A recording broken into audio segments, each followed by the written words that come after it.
तो हेलो दोस्तों, स्वागत है आज के हमारे वीडियो में। दोस्तों आज के वीडियो में हम लोग पढ़ेंगे व्हीकल परमिट के बारे में। तो ये इस वीडियो को थोड़ा अच्छा से आप लोग देखिएगा। चलिए वीडियो शुरू करते हैं। वाहन का जो परमिट होता है दोस्तों, जिसे व्हीकल परमिट हम लोग बोलते हैं, एक क्या है, एक आधिकारिक अनुमति होता है ना, जिसे ऑफिशियल ऑथराइजेशन हम लोग बोलते हैं। जो क्या होता है, आरटीओ डीटीओ के द्वारा क्या किया जाता है, इसे जारी किया जाता है ना।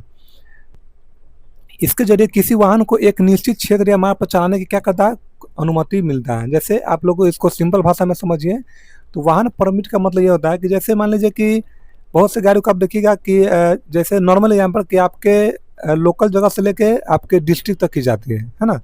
या कोई गाड़ी मुजफ्फरपुर से पटना जाती है, कोई पटना से दिल्ली के लिए जाती है, या इसी तरह से भाड़ा वाला भी गाड़ी होता है, या ट्रक भी होता है, या बस भी होता है। तो उससे उसी वैसे गाड़ी को या वैसे वाहन को परमिट का जरूरी पड़ता है कि आपका वाहन किस रोड में चलेगा और क्या उसका टाइमिंग वगैरह रहेगा। ठीक है। और इसका भी कुछ नियम है, क्यों ये सब लगाया जाता है, तो आगे हम लोग पढ़ेंगे।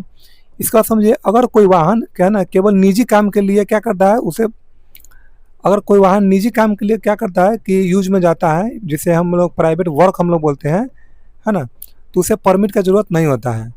जैसे हम अगर खुद ही कहीं जाएंगे तो हमें किसी तरह का परमिट का जरूरी नहीं है, बस हमें जो नॉर्मल जो डॉक्यूमेंटेशन का जरूरी पड़ता है वो हम लेंगे और चले जाएंगे, है ना।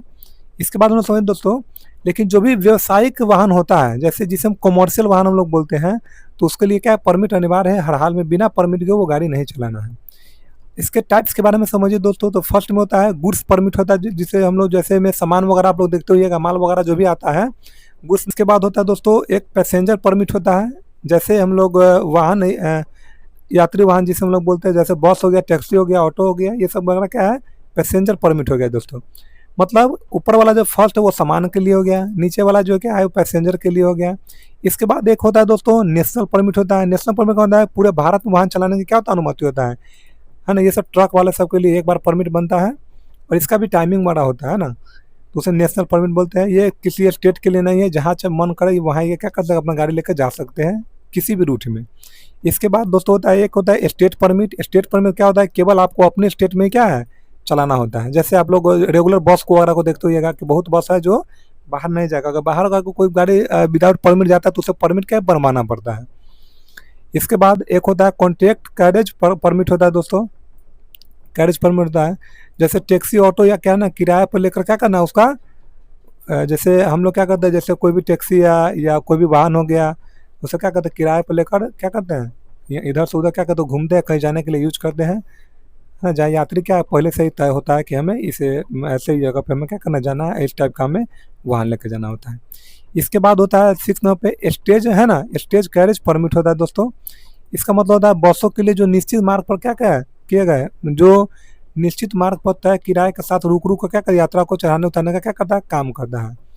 जैसे में आप लोग देखते होइएगा कि बस वगैरह को हर एक रूट का हर एक चौक का अलग अलग क्या होता है, इसका भाड़ा तय होता है, और हर एक चौक पर इसका क्या स्टॉपेज बना होता है, और ये रुक रुक के क्या करता है, ये गाड़ी को क्या चलाते हैं। तो इसको क्या बोला जाता है दोस्तों, देख लीजिए। इसके बाद हम समझेंगे दोस्तों कि परमिट का हमें आवश्यकता क्यों पड़ता है। तो यह है कि देख लीजिए, यह सुनिश्चित करने के लिए कि वाहन कानूनी रूप से क्या है सुरक्षित है और नियम का क्या करता है पालन करके सड़कों पर क्या करता है गाड़ी को चला रहा है।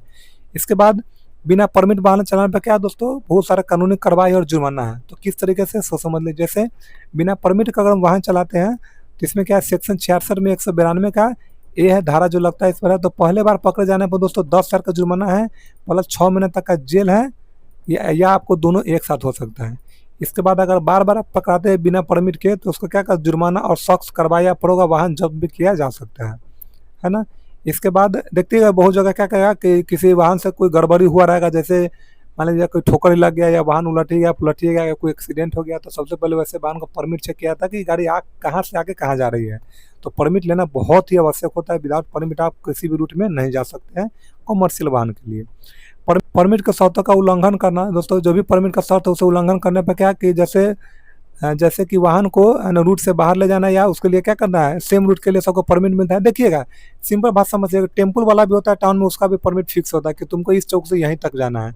तो सभी का एक रूट बना होता है। आप किसी भी रूट को अनफॉलो कीजिएगा तो आपको फाइन वगैरह देना पड़ेगा। तो कुछ इस तरीके से क्या फाइन डाला गया है। फर्जी या नकली परमिट है ना, यह क्या एक आपराधिक अपराध होता है दोस्तों।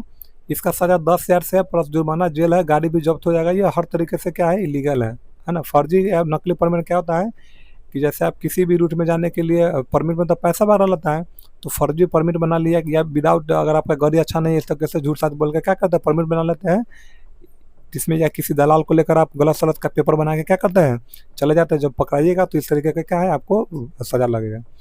फिर क्या करता है दोस्तों, परमिट का रिन्यूअल नहीं कराना।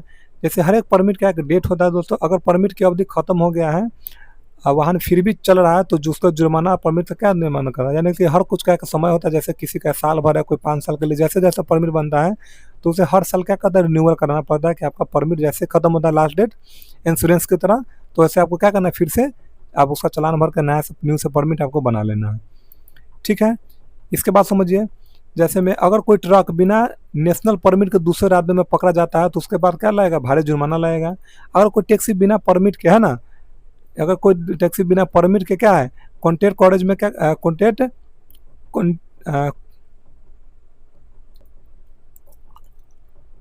जैसे हम लोग समझ दोस्तों कि अगर कोई ट्रक बिना नेशनल परमिट के क्या दूसरे राज्य में अगर पकड़ा जाता है तो उसके लिए क्या है, उससे भारी जुर्माना लगेगा और वाहन भी जब्त किया जा सकता है।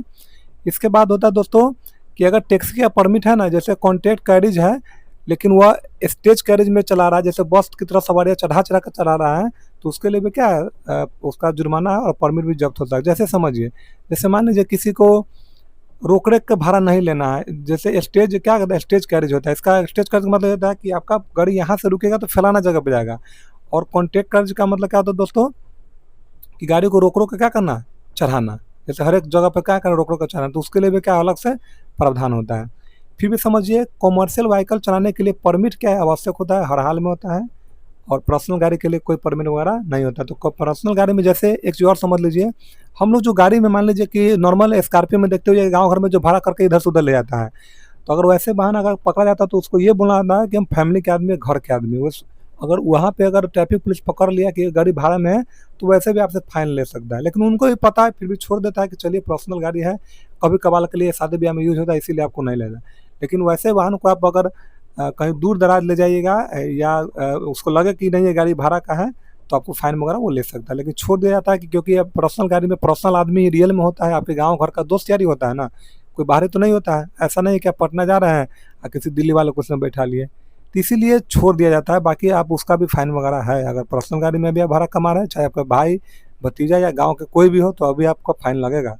अगर वो तो ऐसे जगह तो मुँह नहीं लगाया जाता है, जो भी फाइन है, हाँ फैमिली का आदमी है, दोस्त यार है, कोई दिक्कत नहीं। ठीक है। अब समझिए, बिना परमिट पकड़े जाने पर 10 साल का जुर्माना या उससे अधिक का जुर्माना, वाहन जब्त भी हो सकता है, जेल भी हो सकता है। तो इस चीज़ पर क्या करना है, आपको ध्यान देना है। दोस्तों ये एक छोटी सी जानकारी थी जो मुझे आप लोग को देना था। वीडियो अच्छा लगा तो वीडियो को लाइक शेयर और सब्सक्राइब कीजिएगा। हमारे पर्सनल ग्रुप में टेस्ट के लिए 40 नंबर के या 40 नंबर के बिहार पुलिस ड्राइवर के 40 नंबर की तैयारी करने के लिए हमारे मोबाइल नंबर से आप क्या करते हैं, पर्सनल ग्रुप में जुड़ सकते हैं। इस नंबर पर कॉन्टैक्ट आप कर सकते हैं, हाय हेलो लिख के मैसेज कर दीजिएगा, और एक स्कैनर जाएगा, वहाँ से 100 का चालान आप भर के पर्सनल ग्रुप में जुड़ सकते हैं। यहाँ पे आपको ड्राइवर से रिलेटेड पीडीएफ मिल जाएगा, और जो भी है क्लास का जो भी मटेरियल है वो सारा कुछ आपको उपलब्ध कराया जाएगा। धन्यवाद।